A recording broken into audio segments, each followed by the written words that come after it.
The internet is one of the United States' most robust and growing industries. It enables free and open communication among billions, and it's been the backbone for protests around the world. But a new bill proposes we give the power to censor the internet to the entertainment industry. It's called Protect IP, and here's how it works.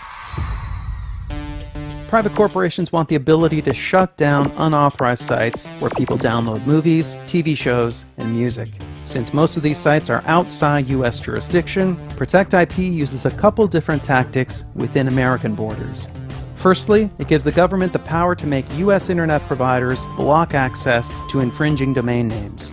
They can also sue US-based search engines, directories, or even blogs and forums to have links to these sites removed.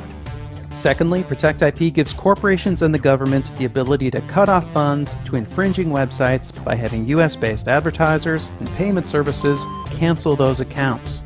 In a nutshell, that's what Protect IP will try to do. But in all likelihood, it'll do something else altogether. For starters, it won't stop downloaders. You'll still be able to access a blocked site just by entering its IP address instead of its name. What Protect IP will do is cripple new startups because it also lets companies sue any site they feel isn't doing their filtering well enough. These lawsuits could easily bankrupt new search engines and social media sites. And Protect IP's wording is ambiguous enough that important social media sites could become targets. Lots of trailblazing websites could look like piracy havens to the wrong judge. Tumblr, SoundCloud, and early YouTube, wherever people express themselves, make art, broadcast news, or organize protests, there's plenty of TV footage, movie clips, and copyrighted music mixed in. And even if you trust the US government not to abuse their new power to censor the net, what about the countries that follow in our path and pass similar laws? People around the world will have very different internets, and unscrupulous governments will have powerful tools to hinder free expression.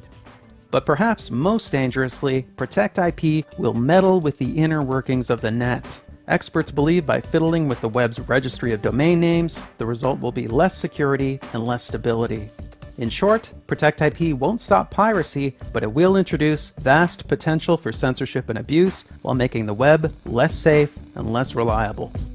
This is the internet we're talking about. It's a vital and vibrant medium, and our government is tampering with its basic structure so people will maybe buy more Hollywood movies.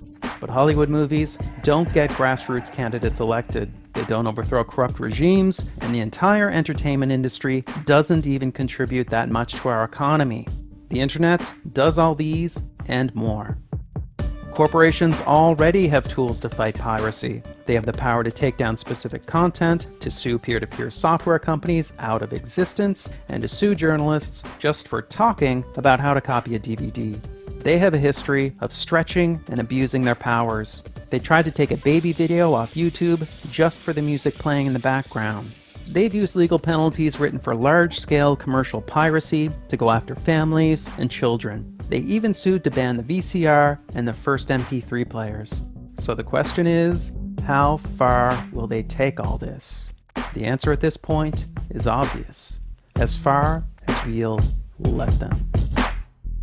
Since we made this video, Protect IP has gotten much worse and is set up for quick passage. Now, the government and corporations could block any site, foreign or domestic, just for one infringing link. Sites like YouTube, Twitter, and Facebook would have to censor their users or get shut down, since they become liable for everything users post.